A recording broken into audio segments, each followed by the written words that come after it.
Les vacances de printemps, on est en plein dedans d'ailleurs, elles sont là. Une fois encore, la ville de Rouen et ses partenaires proposent des stages de découverte artistique, culturelle ou encore citoyenne et même sportive. Donc ça sera jusqu'au 22 avril.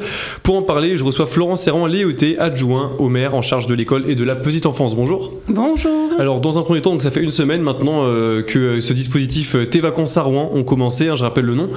Quel bilan on peut dresser après une première semaine, sans forcément rentrer dans les chiffres évidemment, mais est-ce que vous êtes satisfaite de cette première semaine ? Je vais commencer par un bilan météorologique avec ce beau soleil qui nous a permis d'offrir des journées radieuses et de profiter du plein air. Ça reste quelque chose dont les enfants ont besoin, crise du Covid ou pas crise du Covid, de profiter de l'extérieur, de courir, de se dégourdir.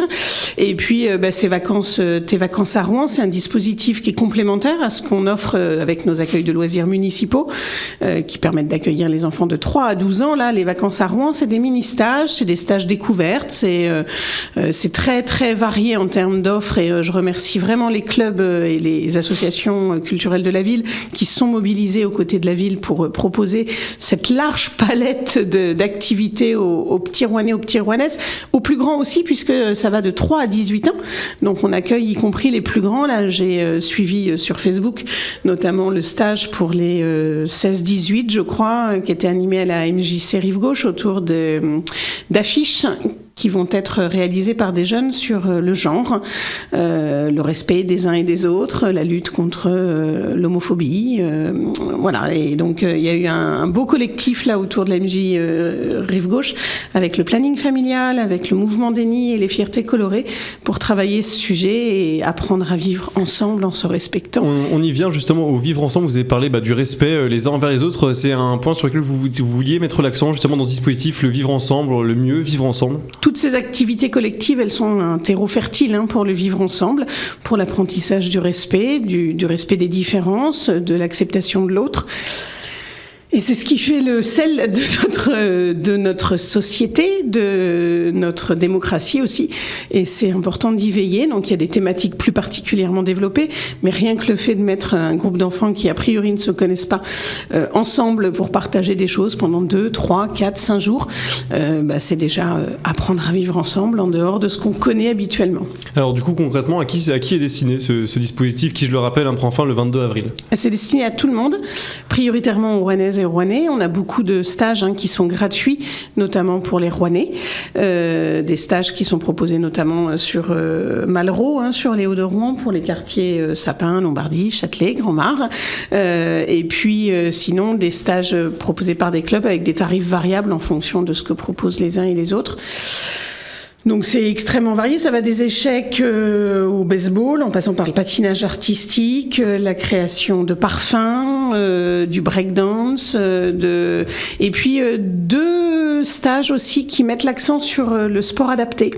Le paralympisme et puis le sport inclusif, des stages qui pointent la nécessité de rendre nos activités sportives accessibles, y compris aux malvoyants, aux personnes à mobilité réduite, aux enfants. Ça aussi, c'était un point sur lequel vous vouliez vraiment mettre l'accent aussi, le sport pour tous. Tout à fait. Alors il y a à la fois proposer des activités pour des personnes qui ne peuvent pas faire du sport comme les valides, et en même temps sensibiliser les valides aux difficultés que rencontrent et comment doivent s'adapter les personnes qui font du sport. Et le sport, c'est essentiel à la santé, c'est essentiel... je vais revenir sur le vivre ensemble, mais le sport, c'est pas que la compétition, c'est se défier soi-même, c'est faire ensemble les sports collectifs, les sports de relais, les sports où on a besoin de sa tête et de ses jambes, mais aussi où on a besoin des autres. Au niveau des tarifs, vous l'avez dit, il y a plusieurs choses qui sont gratuites, mais il y a aussi des choses qui ont un tarif. Est-ce que vous avez une idée du prix ou pas du tout ? Je vais vous dire des bêtises, donc je ne vais pas vous répondre précisément, mais c'est très varié. En tout cas, sur le site de la ville de Rouen, vous avez tous les stages semaine par semaine, sportifs, culturels, avec à chaque fois le descriptif de l'activité, sa période et son tarif. Alors au niveau sportif justement, donc les stages sont assez variés, il y a de la découverte artistique, culturelle aussi, mais au niveau sportif, quels sont les sports justement qui sont proposés dans ce dispositif ? La natation. notamment à la piscine Marie-Marvin. À partir de 3 ans, on a du patinage artistique, on a de l'athlétisme, on a du handball, non pas du hand, on a du softball et baseball, on a des stages multisports qui sont très appréciés des enfants qui n'ont pas toujours envie de rester centrés sur une activité, et ça leur permet de découvrir à la fois de l'escalade, des sports collectifs, de l'athlétisme, de la course, etc. Et moi je crois beaucoup à ces formules de multi-activités qui, à des âges où on n'est pas encore fixé, où on n'a pas envie forcément de s'engager sur une longue durée sur un sport, et ça permet de toucher à pas mal de sports, de faire pas mal d'expériences, de découvertes, et puis peut-être de se découvrir une passion ou plusieurs. Pourquoi c'est important de placer le sport au cœur de ces vacances ? Mais parce qu'on a besoin de bouger, parce que notre société est bien trop sédentaire et qu'on a besoin d'abord pour notre corps, mais aussi pour être bien dans sa tête, bien dans ses baskets, d'avoir cette activité physique qui permet de régénérer tout un tas de choses, insoupçonnées, insoupçonnables parfois, mais qui sont essentielles pour bien grandir, pour bien se développer, pour bien s'alimenter, pour plein de choses. Je rappelle, vous êtes chargé de la petite enfance à la mairie de Rouen. Les vacances, ça permet aussi aux enfants et aux ados et de Rouen et de ses alentours de se rencontrer en dehors de l'école. C'est important d'entretenir ce lien social entre les jeunes. Ah mais complètement, là on sort du coup de la zone de confort, à l'école j'ai mes copains, chacun est dans ses classes, on sait comment ça fonctionne, et puis là quand arrivent les vacances, alors on retrouve ses copains au centre de loisirs, mais quand on s'inscrit sur ce type de stage, on ne sait pas de quoi va être constitué le groupe, et puis c'est une nouvelle expérience, il faut retrouver sa place dans un groupe. Et on apprend effectivement la collectivité, et moi je crois beaucoup à la collectivité. La ville relance cette année, cet été, de l'aide au départ en vacances pour les ados cette année. C'est porté par Adrien Nézet à la ville, et je crois beaucoup